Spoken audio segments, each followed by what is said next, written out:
Now in today's class we'll proceed with our next basic math sample paper. Basic sample paper already हमें कर चुके हैं, जो CBSE का सैंपल पेपर इश्यू हुआ था, इसका कोड रहेगा बीएसपी 2, बेसिक सैंपल पेपर 2। तो first of all we will proceed with the section A. तो सेक्शन ए का जो आपका फर्स्ट क्वेश्चन है, first question of the section A is the HCF of 867 and 255। आपको ये पूछा जा रहा है कि 867 और 255 का एचसीएफ क्या होता है। सबसे बेस्ट पॉसिबल वे क्या बताया था आपको, आप लिखो 867 देन 255। अब क्या करोगे, अब फैक्टराइजेशन करो। जब फैक्टराइजेशन करोगे तो देखो 8 + 6 14 + 7 21, 5 5 10 + 2 12, तो 3 पर जाएगा ये, तो ये क्या हो जाएगा 3 2 जा 6, 3 8 जा 24, 3 9 जा 27, देन 3 8 जा 24 और 3 5 जा 50, 3 8 जा 24 और 3 5 जा 50। ये क्लियर हो गया। अब देखो 17 से जाएगा, 17 का स्क्वायर होता है 289, राइट, और 17 5 जा क्या होता है 80। अब तो नहीं जाएगा, तो इसका मतलब जो इसका एचसीएफ होगा वो क्या होगा आपका 3 × 17 which is equal to 51, and this is the final answer of this question, that is option A, that is option A. Is it clear? Next question is question number 2. Question number 2 is the exponent of 2 in the prime factorization of 144 is, exponent of 2, देखो 144 को पहले आप क्या करोगे, factorise करोगे। Exponent का मतलब होता है पावर, कि जब हम इसको फैक्टराइज करेंगे तो 2 की पावर क्या, यानी कितनी बार 2 आएगा। तो 2 7 जा 14, 2 2 जा 4, 2 3 जा 6, 2 6 जा 12, 2 1 जा 2, 2 8 जा 16, 2 9 जा 18, बस इतना ही 2 आ रहा है ना। तो 1 2 3 4, 2⁴ इसी को एक्सपोनेंट कहते हैं। एक्सपोनेंट का मतलब पावर ऑफ 2 कितना आएगा, 4 आएगा। क्या आएगा 4। तो राइट आंसर इज ऑप्शन है, राइट आंसर इज ऑप्शन है। Is it clear? Next question is question number 3, the discriminant of 4x² + 3x - 2 = 0। आपको क्या कहा जा रहा है, डिस्क्रिमिनेंट इसका 4x² + 3x - 2 = 0 का डिस्क्रिमिनेंट क्या होगा। डिस्क्रिमिनेंट क्या होता है, डी, फॉर्मूला क्या होता है, d = b² - 4ac। तो यहां पर a क्या होगा, कोफिशिएंट ऑफ x², b क्या होगा, कोफिशिएंट ऑफ x, और c क्या होगा -2। तो what will be d, 3² - 4 × 4 × -2, that is minus minus plus plus 32, minus minus plus -4ac। तो 32 + 9 कितना 41। ऑप्शन देखो, that is option B, that is option B. Next question is question number 4, the graph of the equation। आपको दो equations given है। First equation is 2x + 3y - 2 = 0। Sorry, this is the equation number 1, x - 2y - 8 = 0। This is the equation number 2। अब आपसे पूछा जा रहा है कि ये दो इक्वेशन जो है परपेंडिकुलर होंगी, पैरेलल होगी, इंटरसेक्टिंग होगी, या हे भगवान। फर्स्ट ऑफ ऑल देखो क्या करोगे आप, a1/a2 क्या होगा 2/1, b1/b2 क्या होगा, और c1/c2 क्या होगा 2/8। 2/8 इसलिए कह रहा हूं, माइनस से माइनस कैंसिल होता है। पहले यही देख लो आप, यही इक्वल नहीं है आपका, तो क्या होगा a1/a2 अगर नॉट इक्वल टू b1/b2, इसका मतलब ये दोनों लाइंस क्या होंगी, इंटरसेक्टिंग होगी। कैसी होगी, that is option C, that is option C. Is it clear? Question is question number 5, the roots of a quadratic equations are. Roots का मतलब क्या, से वन रूट को क्या लेते हैं, अल्फा लेते हैं। अल्फा आप ले लो 5, और दूसरे रूट को क्या लेंगे, बीटा। बीटा कितना आपका -2, बीटा क्या आपका -2। तो आपसे एक क्वेश्चन पूछी जा रही है, we know that required equation is क्या होगा, x² - sum of 0 that is alpha plus beta into x plus product of zeros, plus product of zeros. यही होगी रिक्वायर्ड इक्वेशन आपकी। तो जब आप इसको सॉल्व करोगे तो ये क्या हो जाएगा, it will be equal to x², alpha की जगह 5, बीटा की जगह -2 इंटू x और 5 इंटू -2। तो ये हो जाएगा x² - 3x - 10। बताओ कौन सा ऑप्शन है, x square minus 3x ten, that is option B. Equal to zero तो समझ गए ना, कांस्टेंट इधर है तो इक्वल टू जीरो। ये क्लियर हो गया। Question is question number 6, if the centroid of the triangle formed by the points. अब आपको पॉइंट्स की बनना, लेट द पॉइंट्स की। मान लेते हैं जो पॉइंट्स है वो क्या है, ए 3, बी के कोऑर्डिनेट्स क्या होंगे -7, 4 and C coordinates of C will be 10, -k and centroid centroid को हम ऐसे क्या लेते हैं से जी, सेंट्रोइड का सिंबल क्या लेते हैं हम जी। और ये आपको यानी कि जी के जो कोऑर्डिनेट्स हैं अकॉर्डिंग टू द क्वेश्चन वो क्या है k, -1। तो आपको कहा जा रहा है k की वैल्यू क्या होगी। देखो अगर ये सेंट्रोइड है तो बाय फॉर्मूला इसके कोऑर्डिनेट्स क्या होते हैं, x1 plus x2 plus x3 divided by 3। ये होता है x1 plus x2 plus x3 divided by 3। y1 plus y2 plus y3 by 3, ये फॉर्मूला के हिसाब से होते हैं, समझ में आ रहा है। और क्वेश्चन के हिसाब से ये किसके इक्वल है, k, -1। आपको किसकी वैल्यू फाइंड करनी है, k की। तो आप k पर फोकस करो, k का मतलब मैं इसको इससे इक्वेट करूंगा। अब यहां पर x1 क्या है 3, x2 क्या है -7, x3 क्या है डिवाइडेड बाय 3। तो बेसिकली मैं बोल सकता हूं this value will be equal to k। 10 plus 3 13, 13 - 7 6, तो k इक्वल टू 6/3। तो k की वैल्यू क्या है 2। बताओ कौन सा ऑप्शन, ए। तो right answer is option. Next question is question number 7, in triangle ABC it is given that AB is equal to 9 centimetre. AB is equal to, तो पहले ट्राइंगल बना लेते हैं हम। So this is the triangle ABC। आपको क्या कहा जा रहा है, AB is equal to 9 centimetre, ठीक है। फिर क्या कहा जा रहा है, BC is equal to 6 centimetre. तो BC कितना हो गया 6 सेंटीमीटर। और CA की वैल्यू कितनी है 7.5 सेंटीमीटर। ऑल्सो ट्राइंगल DEF, अब एक ट्राइंगल ले लो आप DEF, तो मैंने यहां ले लिया DEF। फिर क्या कहा जा रहा है, EF is equal to 8 centimetre. तो EF कितना हो गया आपका 8 सेंटीमीटर। EF कितना हो गया आपका 8 सेंटीमीटर। तो आपको इसका पेरीमीटर फाइंड करना है। क्या फाइंड करना है, पेरीमीटर। अब देखो can I say that because triangle ABC is similar to triangle DEF। ऐसा मैंने क्यों कहा, बिकॉज ट्राइंगल सिमिलर है, क्वेश्चन में गिवन है आपको। ये बात समझ में आ रही है, क्वेश्चन में गिवन है कि दोनों ट्राइंगल क्या आपके सिमिलर है। ये बात समझ में आ रही है, ठीक है।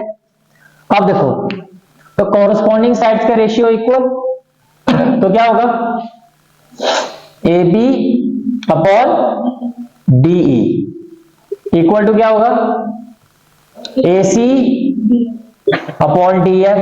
फिर इक्वल टू क्या होगा BC अपॉन EF। ये किसके इक्वल होना चाहिए, से इक्वल टू K, से इक्वल टू K, ठीक है।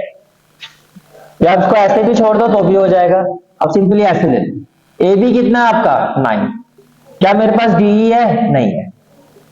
फिर AC कितना है आपका 7.5, क्या आपके पास DF है, नहीं है। लेकिन BC तो है, दैट इज 6, और EF भी है, दैट इज 8। और ऐसा क्यों लिखा, बाय CPST। रीजन क्या होगा, corresponding part of similar triangle जो होते हैं वो प्रोपोर्शनल होती है साइड से, ठीक है। तो देखो जी 2 3 जा 6, 2 4 जा 8 होगा।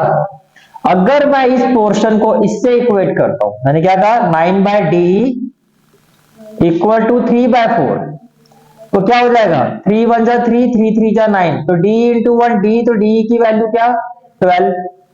तो DE की जगह आप लिखो 12 सेंटीमीटर। कोई डाउट है यहां तक तो बताओ जी, यहां तक कहानी क्लियर है, ठीक है।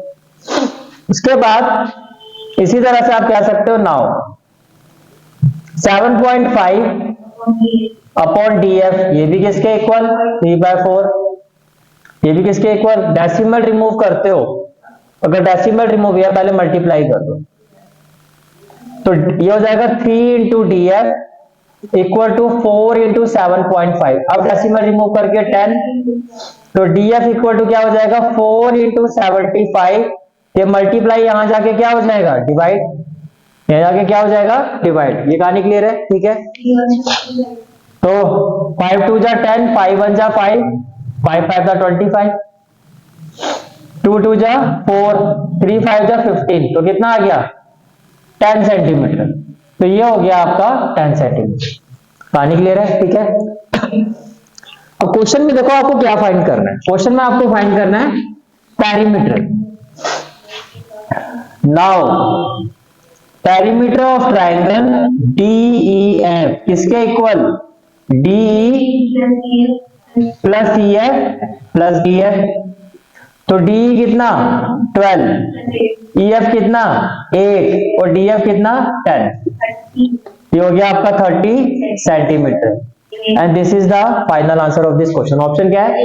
ए। तो राइट आंसर इज ऑप्शन है। क्लियर हो गया question? Next question is question number 8। In the given figure if angle AD is equal to angle ABC। तो this is the given figure, this is the given figure. ये हो गया आपका ADE, then B and C। ये हो गया आपका 3, ये हो गया आपका 2। अब क्वेश्चन में कहा जा रहा है angle ADE, angle ADE। Question में क्या कहा जा रहा है? Angle ADE is equal to angle ABC। AE कितना आपका 3। अब पहले तो ये बताओ, अगर एंगल ADE एंगल ABC के इक्वल है, ये कौन से एंगल है? कॉरस्पॉन्डिंग। ये आपका एंगल ADE है और ये आपका ABC है। दीज आर, ये तो आपको क्वेश्चन में तो गिवन है, आप कहोगे दीज आर कॉरस्पॉन्डिंग एंगल। और जैसे ये प्रूव हुआ कि ये कॉरस्पॉन्डिंग एंगल है, से ये प्रूव हो गया इट इंप्लाइज जो DE है आपका वो BC के पैरेलल है, वो BC के क्या है? पैरेलल है। ये क्लियर हो गया?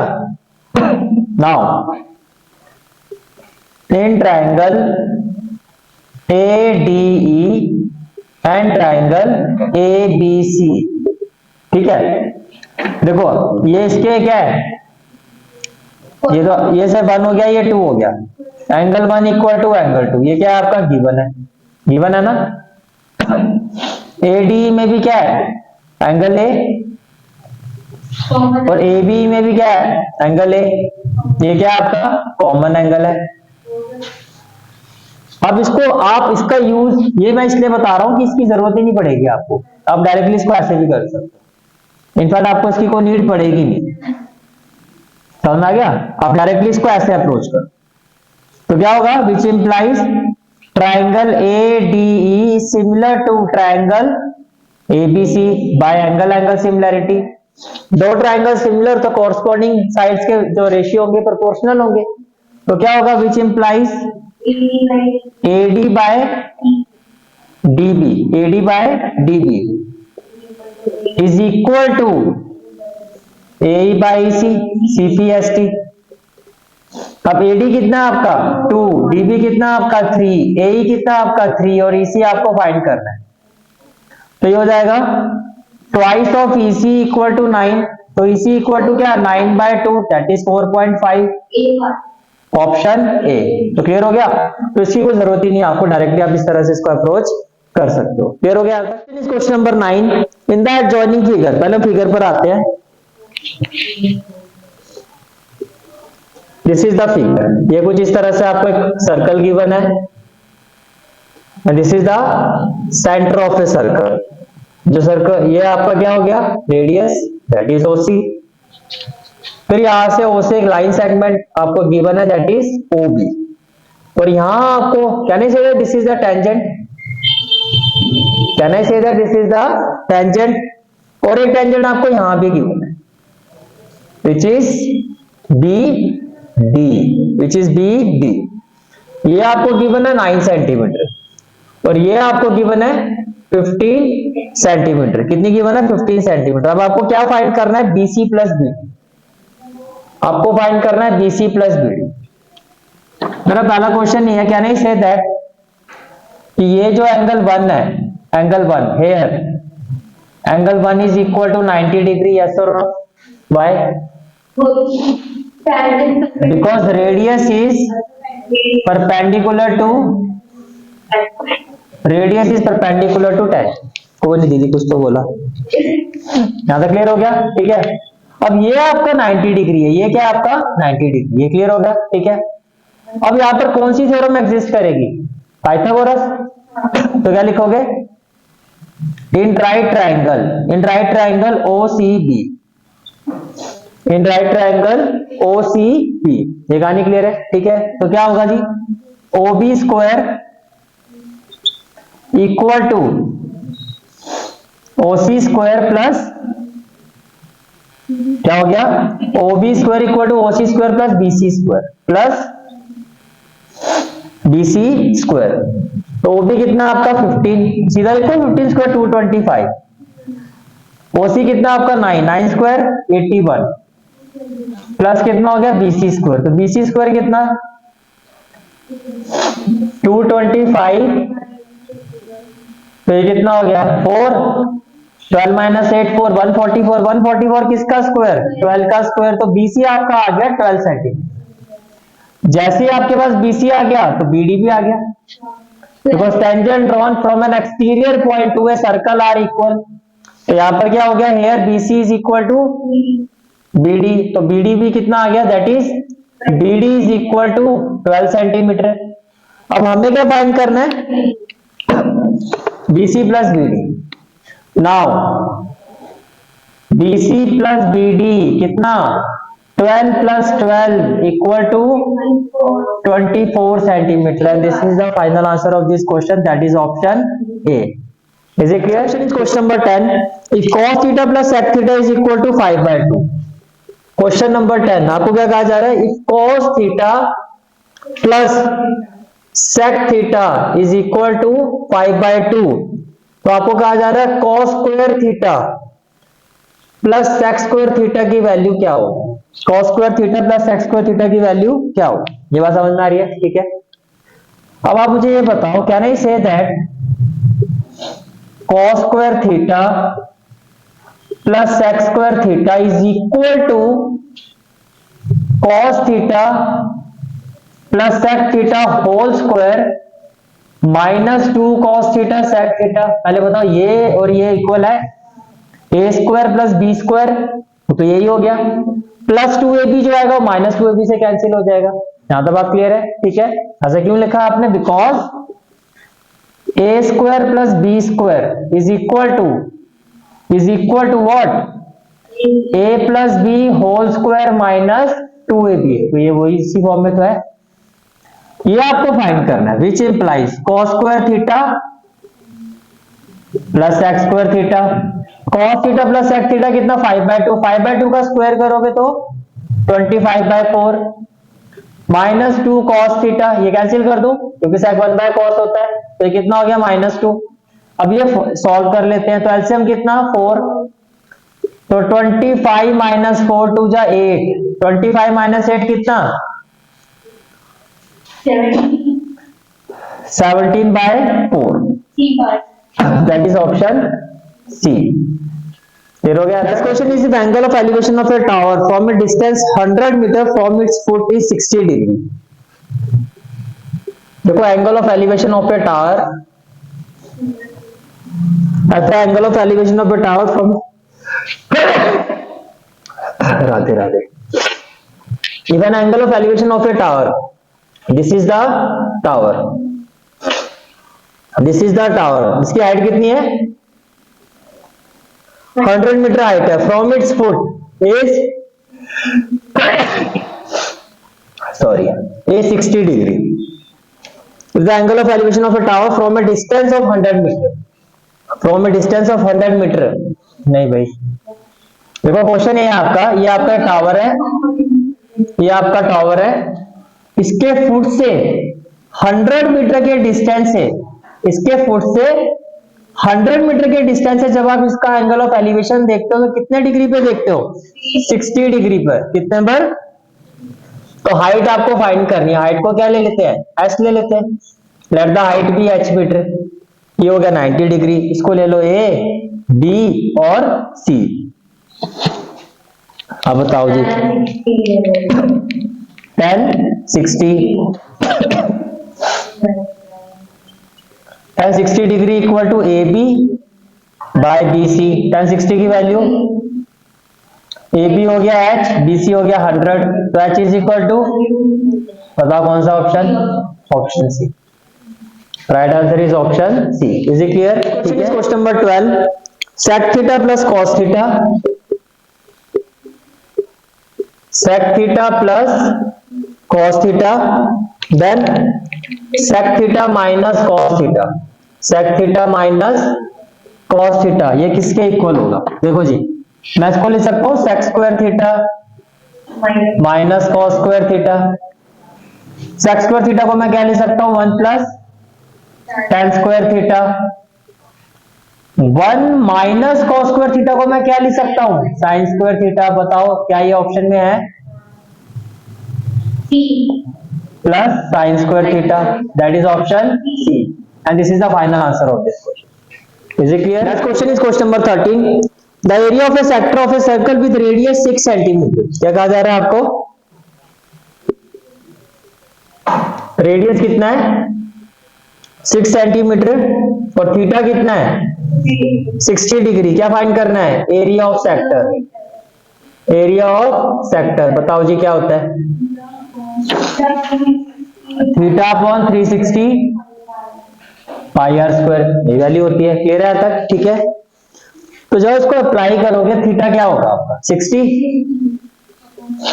अपॉन 360,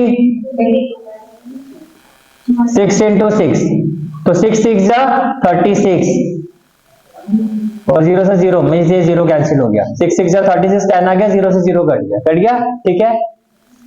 अब 6 2 जा 12, 132/7 है ऑप्शन में, option D. This is the final answer of this question. Next question is question number 14, a chord of a circle of radius 10 centimeter. So this is the circle and this is the chord. और ये क्या हो गया आपका? Centre of a circle. तो ये क्या हो जाएगा? रेडियस। ये भी क्या हो गया? Radius. chord of a circle subtends right angle at the center. तो यहाँ पर जो एंगल होगा वो क्या होगा? Right angle. इसको ले लेते हैं ए, और ये हो गया आपका बी। फिर क्या कह रहा है आपको? एरिया माइनर सेगमेंट आपको फाइंड करना है। तो एरिया माइनर सेगमेंट ए, ये एंगल कितना है? 90 डिग्री। ये कितना आपका? 10, और ये भी कितना आपका? 10 सेंटीमीटर। ये क्लियर हो गया। और पाई की वैल्यू क्या लेनी है आपको? 3.14। मेरा क्वेश्चन ये है आप लोगों से कि एरिया ऑफ माइनर सेगमेंट क्या होता है? area of sector minus area of triangle. Area of minor segment is equal to area of sector से, इसको मैं पी ले लेता हूं।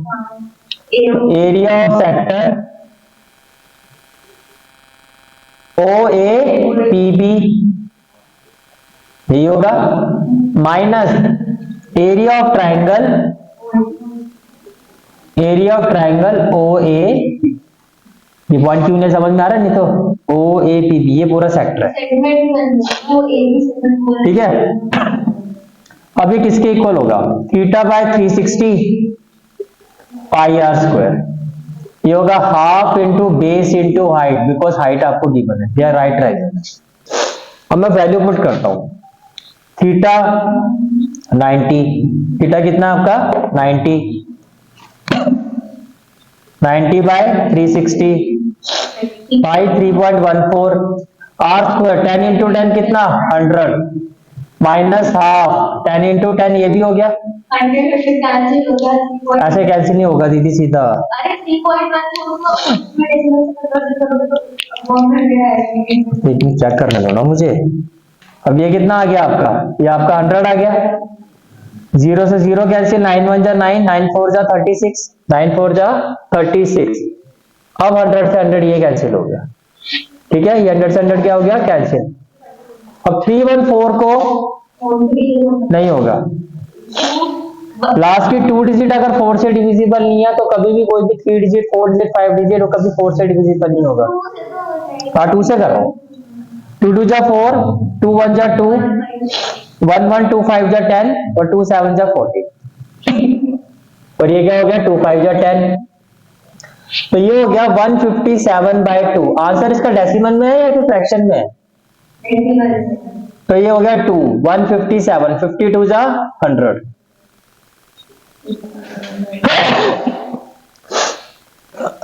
राधे राधे। 2 जा 4, 1 7, 2 8 जा 16, 2 5 जा 10। अब बताओ जी कौन सा ऑप्शन है? D, that is option D. ठीक है। Question is question number 15। Raju bought a fish from A shop for his aquarium. कुछ ऐसा क्वेश्चन आपकी एनसीईआरटी में भी अगर आपको याद हो तो। अब वो फिश जो ले रहा था, shopkeeper takes out one fish from a tank containing 15 male fish. मान लेते हैं टैंक है या एक्वेरियम है जिसमें कितनी मेल फिश है? मेल फिश कितनी है? 15। और फीमेल फिश कितनी है? 18। फीमेल फिश ये कितनी है जी? ये आपकी है 18। ठीक है। तो टोटल फिश कितनी? 8 + 5 33। टोटल फिश कितनी हो गई? 33। अब क्वेश्चन में पूछा गया probability of getting male fish. Probability of getting male fish. तो हमारा फेवरेबल केस क्या है? 15। टोटल कितना? 33। बताओ जी ऑप्शन। Option A. तो ये हो जाएगा आपका 3 5 जा 15, 3 1 जा 3, 3 1 जा 3, that is option A. Clear हो गया। Question is question number 16। The mean of the data when sigma fi di आपको गिवन है। Sigma fi di is what? 435। Sigma fi is equal to 30 और एसजीओ मीन वैल्यू कितनी है आपकी? 47.5। आपको mean find करना, क्या फॉर्मूला होता है बताओ? Mean is equal to A plus sigma fi di upon sigma fi। ये कितना? हाँ समझ गया। ये कितना हो गया? 435 और ये कितना हो गया जी? 30। इसी को सॉल्व करते हैं पहले। तो 5 6 जा 30, 5 8 जा 40 एंड 87 को 6 से करो तो 14 6 जा,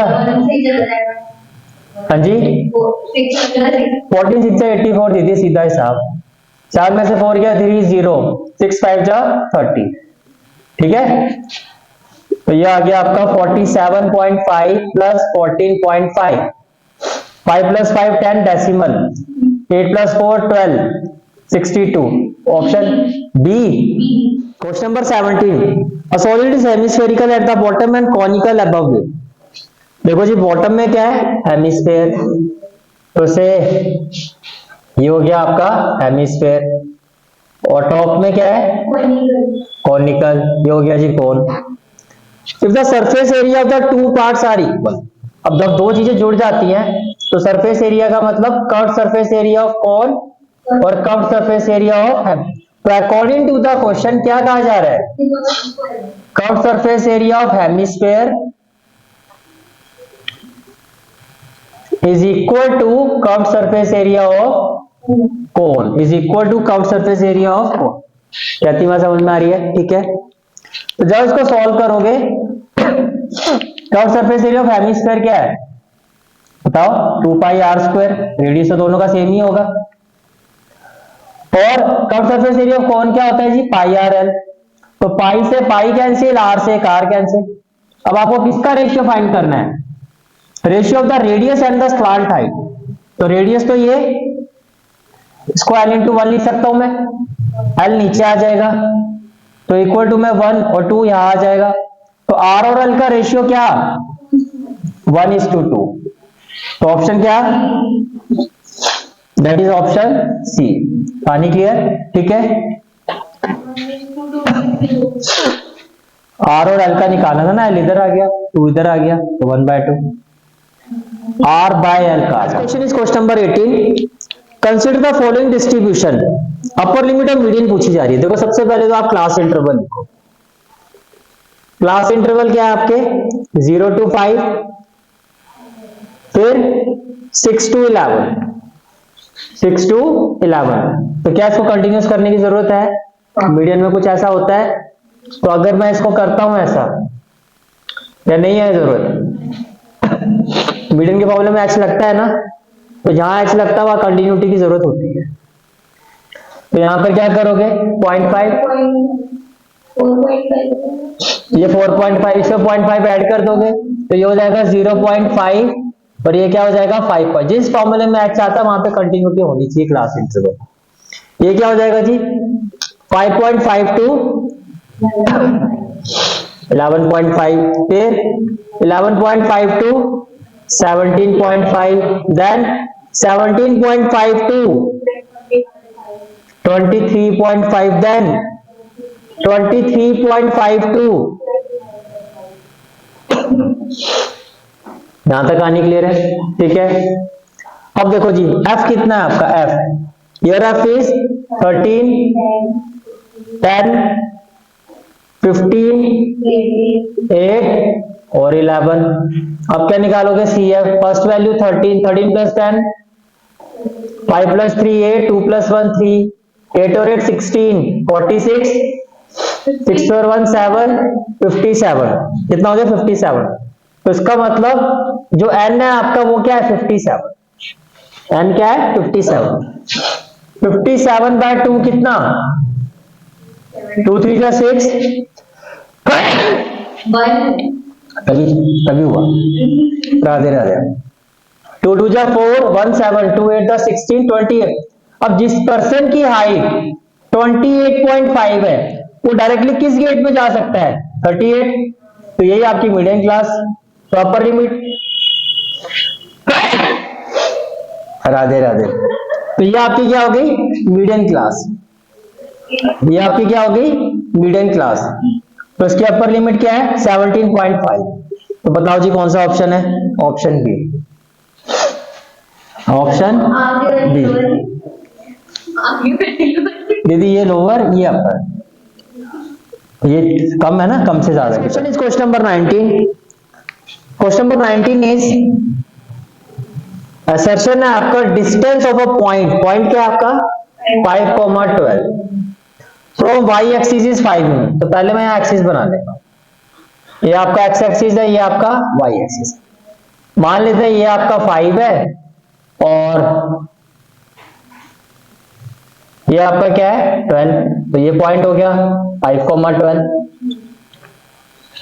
अब y एक्सिस से जो इसका डिस्टेंस है वो उतना ही इतना ही है। तो क्या है? 5। तो असर्शन तो क्या है आपका? ट्रू है। असर्शन क्या है आपका? ट्रू है। ये कहानी क्लियर? ठीक है।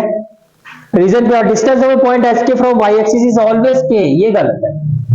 एच के का मतलब वो ये कह रहा है कि वाई एक्सिस से जो पॉइंट का डिस्टेंस होता है इस पॉइंट का, यानी कि अगर मैं इसकी जगह पे एच कोमा के कर देता हूं तो ये क्या हो जाएगा? एच, और ये क्या हो जाएगा?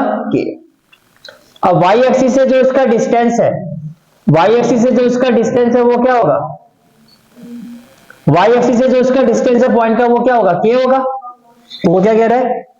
Distance of point H K from Y axis is always K. ये भी सही है। अगर एच कोमा के लोगे तो जो भी के की वैल्यू जो होगी वही तो एक्स एक्सिस से डिस्टेंस, वाई एक्सिस से डिस्टेंस होगा। तो सही बात है ना? और ये इसका रीजन भी है। तो राइट आंसर क्या होगा? Option A. राइट आंसर क्या होगा? Option A. क्लियर हो गया यहां तक? ठीक है। Next question is question number 20। The HCF of a two number is 16। HCF of a two number, मान लेते हैं नंबर वो ए बी है, तो HCF of A comma B क्या है आपका? 16। And the product A cross B भी गिवन है आपको, दैट इज 3072। एलसीएम, आपको एलसीएम भी गिवन है, आपको क्या दे रहा है? इन दिस केस फिर एलसीएम क्या होगा? 162 होगा। सिंपल सी बात है। इन दोनों को मल्टीप्लाई करके यही तो आना चाहिए। दोनों का प्रोडक्ट है, उनके एचसीएफ और एलसीएम की क्या होना चाहिए? प्रोडक्ट के इक्वल होता है। तो अगर मैं 162 को 16 से करता हूं, 16 2 जा 32, 16 6 जा 96, 96 और 3 99, तो 9 आ गया और 9, 16 1 जा 16 और 9 25। तो क्या ये इसके इक्वल आ रहा है? तो आपका असर्शन ही क्या है? फॉल्स। अब रीजन है क्या पढ़ लेते हैं, वैसे तो अब ट्रू ही होगा। If A B are two positive integer, हाँ यही तो हमने कहा कि दो पॉजिटिव इंटीजर का एचसीएफ और एलसीएम का जो प्रोडक्ट है वो उनके प्रोडक्ट के क्या होता है, इक्वल। रीजन ट्रू है। तो ऑप्शन डी। और इसी के साथ हमारा सेक्शन है complete. This is for today's class. I hope you like this class, and if you like this class then do like, share and subscribe my channel. And don't forget to press the bell icon. Bell icon press करने से क्या होगा, जो भी मैं lecture upload करूंगा you will get the notification of that lecture. Thanks for watching this video.